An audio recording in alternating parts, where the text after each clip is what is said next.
Propicios días. Vamos a hacer un story time, que hace mucho tiempo que no hago story time y además hace ya unos cuantos días que no subo nada, así que digo, bueno, aunque tengo varias ideas por ahí anotadas, pero digo, vamos a hacer un story time, venga. ¿Y por qué no hablar del día que perdí la inocencia? Cosa que nos ha pasado a todos en algún momento, pero algunas veces cuando he contado cómo me ocurrió a mí, la gente se sorprende de que fuera a tan temprana edad. Sí, yo diría que yo perdí inocencia muy temprano, muy imberbe, muy bisoño, muy inexperto, muy como se quiera decir. Vale, de hecho diría que es uno de mis primeros recuerdos, si no el primer recuerdo que tengo con nitidez y que estoy seguro de que no me lo he inventado, ¿no? Porque hay recuerdos que uno cree tener conforme pasa el tiempo, pero en realidad es una medio invención que se ha hecho a raíz de verbalizaciones por parte de normalmente los padres o hermanos mayores, recordando algunos momentos que tú no puedes recordar porque eras demasiado pequeño y ni siquiera tenías el hipotálamo desarrollado, ¿no? Que se desarrolla, digamos que es a partir de los 6 años, cuando ya tiene un desarrollo más o menos completo, y es cuando puedes almacenar memorias, recuerdos que sean reales y no que hayas construido tú de manera retrospectiva, ¿no? No quiero volver esto un vídeo denso, no sé por qué estoy hablando ahora de esto, pero bueno, lo que quiero decir es que sí, que yo creo que es el primer recuerdo real que tengo. O sea, fijaos, tendría 6 7 años. Como mucho 8, yo creo que no, yo creo que no tenía ni 7. Pero bueno, era la época en la que estaba empezando a haber ordenadores bien grandes, ¿no?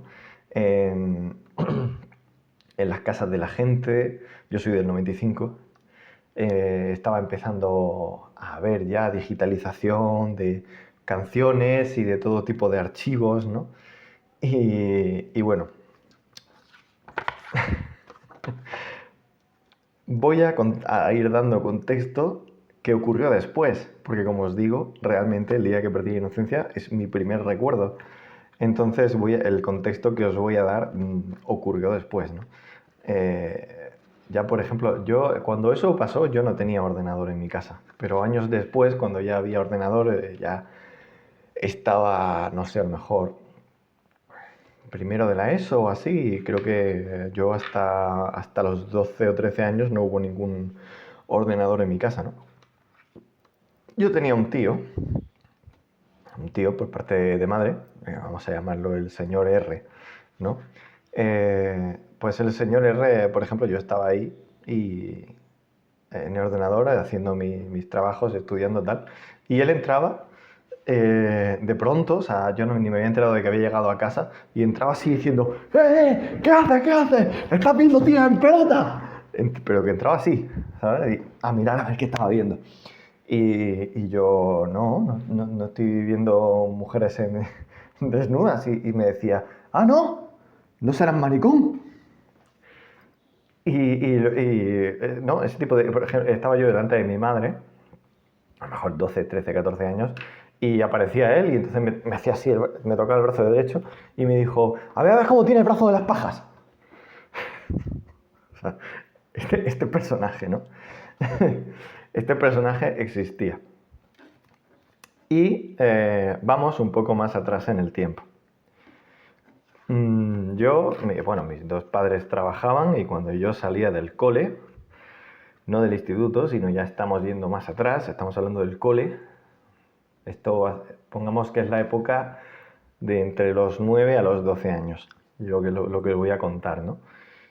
Yo, por ejemplo, yo aprendí a tocar la guitarra por aburrimiento, porque mi tío pues, ya no vivía ahí, ¿no? El señor R había estado viviendo ahí hasta hace poco, pero se había ido y habían quedado todas sus cosas, es decir, sus libros, su ordenador, su guitarra, ¿no? Por ejemplo, yo aprendí a tocar la guitarra casi por aburrimiento, porque había ahí una guitarra en su casa y ahí practicaba, ¿no? Porque sí es verdad que mi hermana tenía una guitarra, pero la podía tocar poco porque en mi casa a lo mejor se me reprochaba que no estuviera estudiando, pero cuando estaba en casa de mi abuela, no. ¿Por qué estaba en casa de mi abuela? Que se me va la cabeza. Pues porque salía del colegio, mis padres estaban trabajando, así que me recogía ella, que vivía cerca, íbamos andando hasta su casa y ahí me tiraba la tarde hasta que mi padre o bien salía a trabajar hasta las 8 o bien eh, yo iba a unas clases de inglés que había por ahí y entonces pasaba un par de horas con mi abuela, luego me iba a clases de inglés y luego ya a mi casa. El caso es que todos los días de la semana pasaba muchas tardes ahí en casa de mi abuela. Pasaba mucho tiempo, quiero decir. Y, y en la época esa entre los 9 10 12 incluso ya el primer año de instituto, cogía muchos libros y los libros que había eran o bien enciclopedias o bien los libros de mi tío. Y resulta que los libros de mi tío, del señor R, eran todos libros eróticos. Entonces yo a esa edad, en la tierna edad de 8 o 9 años, ya estaba leyendo libros eróticos, porque era lo único que había, era lo único que tenía a la mano, ¿no? Porque la alternativa era pues quedarme con mi abuela que estaba viendo sus telenovelas, que yo llegué a tragarme entero pues prácticamente a Rayán y Pasión de Gavilanes y Betty la Fea y un montón de cosas, ¿no? Y no me gustaba, entonces yo me iba a la habitación de mi tío, que era la otredad en aquella casa, eh, donde estaban pues las cosas divertidas, ordenando la guitarra y los libros. Y los libros, pues, ya os digo, eran novelas eróticas, relatos eróticos, cuentos históricos como medievales, historias del medievo, pero que eran todo, tenía el final, ¿no? El remate era que terminaban todos en la alcoba, una serie de cosas y ahí yo me iba pues nutriendo, ¿no? Pero ahí todo esto fue después del momento que os voy a contar. Pero es por daros contexto de que todo viene por el señor R. Cuando yo me había leído todos los libros que había ahí, me puse a investigar, porque eres un niño, eres curioso y pues, la curiosidad mató al gato, ¿no? Y me puse a investigar en baúles y cosas así, ¿no? Y encontré un montón de cartas. Y pues me aburría y me ponía a leerlas. Muchas cartas eran pues sin más, ¿no? Pero había muchas cartas de muchas chicas distintas que le escribían a mi tío. Y ahí descubrí que mi tío era como el Nacho Vidal de Almería. O sea, resulta eh, pues que era un gigoló y que, a ver, no quiero que este vídeo se desmonetice, así que voy a intentar no decir según qué palabras, ¿no? Pero digamos que su mástil de proa era un tema de conversación entre la gente. Y tenía un montón de cartas de chicas diciéndoles que estaban deseando volver a Almería para volver a hacer cosas con él, que echaban de menos pues las sensaciones únicas e inigualables que él podía proporcionar y todo eso, ¿no? Incluso hay una que se lamentaba de que yacía poco, ¿no? Yacer es un término que se utilizaba mucho en los libros estos de historias eróticas medievales. Y decía que bueno, que necesitaba verlo pues, para eso, ¿no? Y hubo un momento que jamás se me olvidará en una carta en la que, puse una adivinanza, ¿no? Estoy haciendo un dibujo. Porque es que la carta incluía un dibujo. Puse una adivinanza y ponía: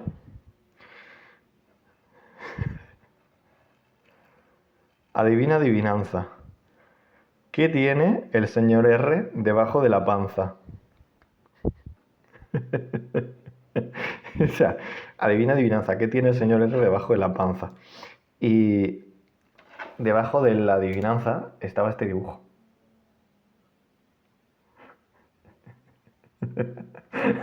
O sea, os juro que esto yo lo vi en la carta. Esto eran cartas que le llegaban a mi tío.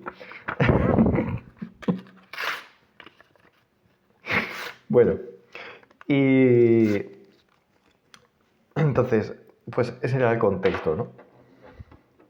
¿Queréis que volvamos más atrás en el tiempo todavía? A cuando yo tenía unos 6 años o así.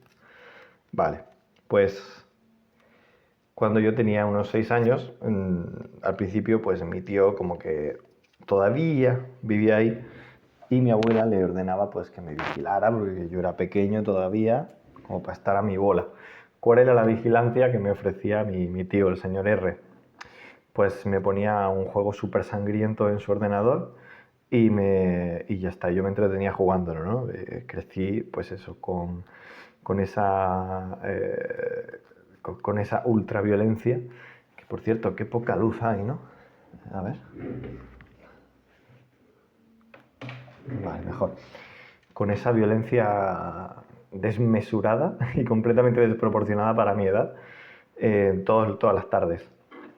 Que era un juego que luego, que hace poco sacaron como una remasterización para Switch, que dije, Dios, no me puedo creer que esto esté. Que a mí con esa edad me daba muchísimo miedo el juego y no me acuerdo ahora del título. Era un juego español, ¿sabes?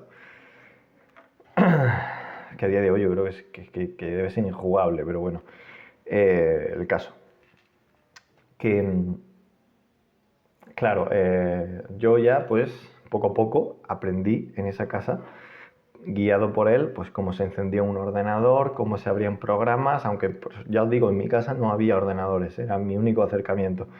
Cómo se abrían programas, cómo se podía reproducir música, ¿no? Si la tenías descargada, y incluso cómo acceder a la web, pero era como el internet era una cosa muy atávica todavía en aquella época y apenas accedía yo a internet para nada porque estaba todo muy limitado. Un día, un día él no estaba y bueno, yo pues estuve jugando un rato a ese juego, pero ya llevaba semanas que estaba atascado en un punto en el que no iba ni para adelante ni para atrás. Había un enemigo que siempre que llegaba me daba un sablazo, me cortaba la cabeza, todo se llenaba de sangre. Fin del juego, empezaba unos pasos más atrás, llegaba, me cortaba la cabeza, bla, bla, bla. No tenía ni idea de qué hacer, ¿no? Con lo cual ya llegó un punto que me aburría, no tenía nada más que hacer. En aquella época no sabía leer todavía con mucha fluidez como para leerme esos libros que luego descubriría, ¿no? Más adelante, solo unos años más adelante. Así que, ¿qué hice? Me puse a ahondar en el ordenador. Y como digo, no en internet, sino en el ordenador. En el ordenador del señor R, que, como hemos sabido, todo lo que pasaba por su cabeza tenía que ver con sexo y era, pues eso, el Johnny Sins de Almería, por lo que luego se podía intuir en sus cartas. Pues yo me puse a ahondar en su ordenador personal, en la más sincera y completa inocencia, hasta que llegué a un archivo que dije, anda, tiene música aquí, ¿no? Era un archivo que, yo qué sé, tenía el nombre, creo que era una canción de Shakira, ya no recuerdo cuál sería, pero de sus primeras canciones, ¿no? Y me sonaba el título porque en aquel momento sonaba por la radio y tal. Entonces era un archivo de media, un archivo media, ¿no? Que hasta que no le pulsaras, pues no sabías si era vídeo, si era música o qué demonios era. Entonces le di y resultó que el nombre era un camuflaje. El nombre era, pues por no llamarlo de otra manera, le había puesto el nombre de Shakira, no sé qué, no sé cuánto, .mp3. Pero, claro, abrí, yo esperando que sonara canción, por entretenerme, por escuchar algo de música, y de pronto se abre un vídeo muy oscuro. En el centro del vídeo hay una cama y está mi tío tumbado y con su, como lo habíamos llamado antes, con su mástil de proa, pues completamente enhiesto y él así, ¿no? Y yo, claro, recuerdo en ese momento que empecé a sentir como un calor por todo el cuerpo, no entendía qué estaba viendo, o sea, estaba tremendamente confundido. Pero no sabía, o sea, era como que no sabía que estaba mal, pero intuía que estaba mal estar viendo eso. Y de pronto, como de detrás de la cámara, que sería la persona que había puesto a grabar la cámara, pues salió una chica en pelotas que pues rodeó la cama y se echó al lado de mi tío y pues mi tío se giró hacia ella y empezaron pues a lo que todos aquí que estáis suscritos a este canal imaginaréis, ¿no? Empezaron a hacer sudokus, evidentemente. Con lo cual, claro, lo que dije ahí sí que me empezó a entrar con un calor por todo el cuerpo, no sabía qué era eso, no entendía. Era la primera vez que estaba viendo algo ni remotamente parecido, todavía ni siquiera. Yo creo que ahora cada vez los chiquillos, también en parte por internet, empiezan a hablar antes de ese tipo de cosas, ¿no? Pero con esa edad que tendría yo 5 o 6 años, pues todavía no se hablaba de nada de eso. Estamos hablando del año, a lo mejor el año 2000, ¿no? Como muy pronto. O, el año, o comienzo de 2001, o sea, estamos hablando de que estaba la peseta todavía. Joder, la que está cayendo, está lloviendo un montón. Bueno, pues empezaron ahí a hacer sus sudokus rítmicamente y tal. Y lo peor de todo es que, claro, yo había puesto el volumen a tope porque esperaba que fuera una canción de Shakira. Había hips, pero no era Hips Don't Lie, ¿sabes? O sea, las hips se estaban moviendo mucho y no mentían, pero no era la canción de Hips Don't Lie. Y claro, como lo había puesto así, pues de pronto empezó a sonar lo que empezó a sonar, ¿no? Los gemidos. Y estaba mi abuela a 2 habitaciones. Y era como...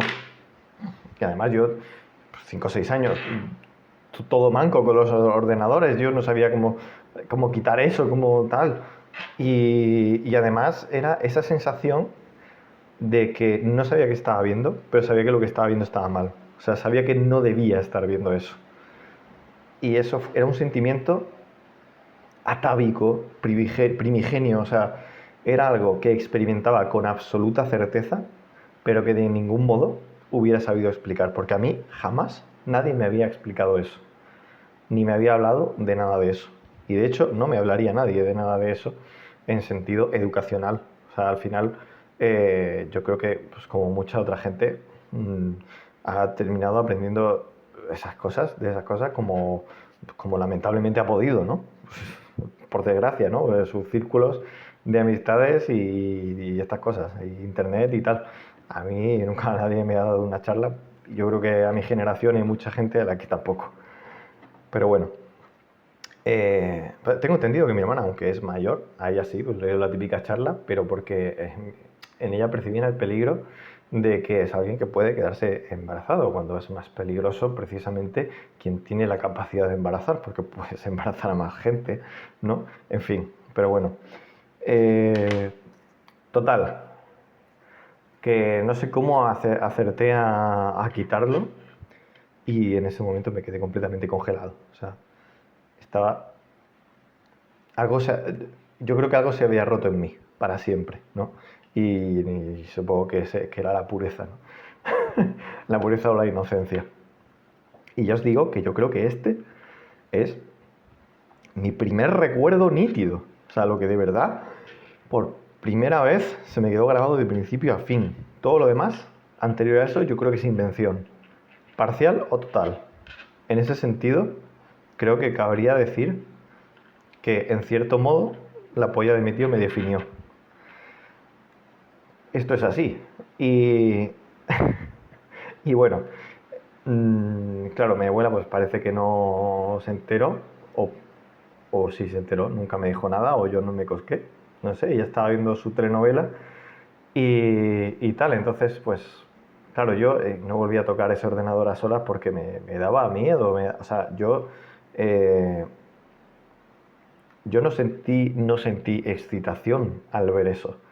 Sentí una mezcla de asco y no repulsión, pero miedo, inquietud, ¿no? De decir esto no debe ser visto, ¿no? He abierto la caja de Pandora, he mirado a los ojos a Dios, ¿no? Cosas que dices, algo se ha terminado, ¿no? Hay algo que se ha terminado y que no va a volver ahora que he visto esto, ¿no? Hay cosas que no deben ser vistas y yo las he visto. Es todo exageradísimo, pero imaginaos en la mente de un niño de 6 años que es consciente de que acaba de ocurrir algo terrible, pero no vas a saber explicarlo hasta que no pasen muchos años. pero lo entiende a un nivel primitivo, ¿no? Y esa fue la historia de cómo yo perdí inocencia, súper temprano. Luego yo no me puse a contarlo a nadie en el cole ni nada. Era como que me daba mucha vergüenza haber visto eso. No, primero porque no lo entendía del todo y no sabía bien qué era. Y luego era como que era incapaz, ¿no? de ver a la gente después de eso como, como la había visto hasta entonces, ¿no? Con su individualidad y su cualidad de persona. Hubo un tiempo en el que veía a la gente como aterrorizado, pensando que, bueno, por ahí va una polla y por ahí va un coño, ¿no? Ah, Estoy exagerando, pero creo que entendéis a lo que me refiero, ¿no? Como que la visión de realidad se me había alterado, no alterado, sino que había adquirido un nuevo filtro que a veces me costaba desactivar, por así decirlo, ¿no? Y que me causaba a lo mejor incluso acercamiento con la gente empezaba a causarme cierta repulsión, por así decirlo. Luego me acuerdo que hubo un tiempo ya después, yo ya aquí tendría, yo creo que estaba en el instituto, o 12 años así, teniendo el cole. A mi primo le ocurrió algo parecido, pero él lo vio a través de una ventana y me sentí muy reflejado en él porque él sí que me lo contó, pero no sabía cómo explicármelo y tuvo una forma muy graciosa de decirlo, porque él como que, no sé, tenía un vecino con el que hablaba a través de, no sé si era del Jabotel o de no sé qué, yo qué sé, podía ser hasta el chat de Terra, ¿no? Estamos hablando de hace un montón de años. Y estaba hablando su vecino de que bueno, yo qué sé, que iban a dar una fiesta y a la fiesta iba a ir una chica que a él le gustaba desde hace mucho tiempo y no sabía qué iba a pasar y bla, bla, bla. Su vecino tenía varios años más que él, ¿no? Era como que, bueno, vives en un pueblo y al final se juntan los de 7 años con los de 12 con los de 16, ¿no? Y, y bueno, ese vecino él lo tenía enfrente y desde su ventana, que vivía un poco más alto, veía el salón de la fiesta. Cuando se fue la fiesta, como que mi primo se quedó mirando y vio que se había quedado la chica esta que le gustaba. Y entonces empezó a contarme muy acelerado, como dice, se empezaron a quitar la ropa, tío. Se empezaron a quitar la ropa. Me parece como muy tierno, ¿no? Recordar estos momentos en los que se pierde la inocencia, porque al final estás describiendo algo perfectamente natural y que no tiene nada de malo, ¿no? Pero el momento en el que lo descubres por primera vez tampoco se puede desligar del todo de lo trágico. Porque se pierde eso, ¿no? Se pierde esa inocencia, esa pureza, que también es bonita y que nunca jamás se va a recuperar. Entonces es trágico el hecho de cuando esto ocurre en una edad súper temprana, como me pasó a mí y le pasó a mi primo, aunque creo que era un poquito mayor y le ha pasado a tanta gente, ¿no? Yo creo que cada vez es más frecuente, por internet. Pero es que lo gracioso es que a él y a mí nos pasó sin internet mediante. Pero bueno, entonces empezó a decirme, se empezaba a quitar la ropa, tío, no sé qué. Él ya poniéndose rojo, acelerándose, como que quería contármelo, pero no estaba seguro de si debería, ¿no? Porque iba a desvelar algo prohibido, algo que para él era algo prohibido y sabía por su reacción que yo era la primera persona, o sea, yo entendía que yo era la primera persona que lo iba a escuchar de él y era como que necesitaba soltarlo. Entonces él dijo, entonces se echaron el sofá y hizo lo más, lo más asqueroso que se puede hacer. Y entonces se puso de pie. Bueno, estábamos de pie, ¿no? Y dice, junto esto con eso. Así lo dijo, o sea, qué bien expresado, ¿no? Qué gráfico. Eh, lo dijo así, rojísimo, y junto esto con eso, tío. No sé qué total. Y hablaba de eso como de algo terrible, pero no terrible porque se percibiera como malo, aunque él creo que lo describió como algo asqueroso y tal, pero no porque fuera malo en sí, sino porque lo terrible era saberlo, lo terrible era haberlo descubierto. Eh, y es curioso, ¿no? Porque es verdad que cuando somos pequeños siempre estamos como fantaseando con hacernos mayores y tal. Pero claro, luego te das cuenta que tienes toda la vida, ¿no? Para ser mayor. Al final, lo trágico es dejar de ser un niño antes de tiempo, sea por pues, pérdidas de inocencia, por violencias. Lo que yo estoy contando son chorradas, ¿no? Evidentemente hay mil y un maneras peores y más trágicas y más violentas y más terribles de perder esa inocencia y esa pureza que lo que yo estoy contando, que al final es algo vicario y ni siquiera lo que estás viendo es algo negativo per se. Entonces, estoy simplemente contando la historia, pero que no es un drama ni nada, evidentemente. Pero bueno, yo creo que se me entiende, que no estoy aquí haciendo un drama de esto, simplemente estoy haciendo un poco de chisme y reflexionando sobre pues, el hecho de perder esa inocencia, que puede ser terrible en algunos casos y siempre tiene un porcentaje de tragedia, en algunos casos mucho más que en otras. En los casos de el mío y de mi primo es poca la tragedia que hay. A ver, al final simplemente esa sensación de extrañeza y de descubrir algo prohibido, pero bueno, tampoco estás viendo o peor experimentando algo que te vaya a traumatizar de por vida. Y bueno, esto ya son reflexiones finales de que yo creo que tampoco hay que decirlas, porque la gente no es tonta y sabe con qué intención cuento las cosas y todo eso, pero nunca se sabe, ¿no? Luego aquí entra en YouTube todo tipo de gente y yo qué sé, a saber las conclusiones que se sacan, ¿no? Y pues nada, este es el story time, el mío y el de mi primo, y la leyenda del señor R, el señor R que era bastante famoso y por lo visto hacía de todo, hacía también cine. O sea que ya estás, chicos. Hasta aquí el vídeo de hoy. Estoy un poquito mejor de la alergia, creo, así que espero volver a grabar pronto.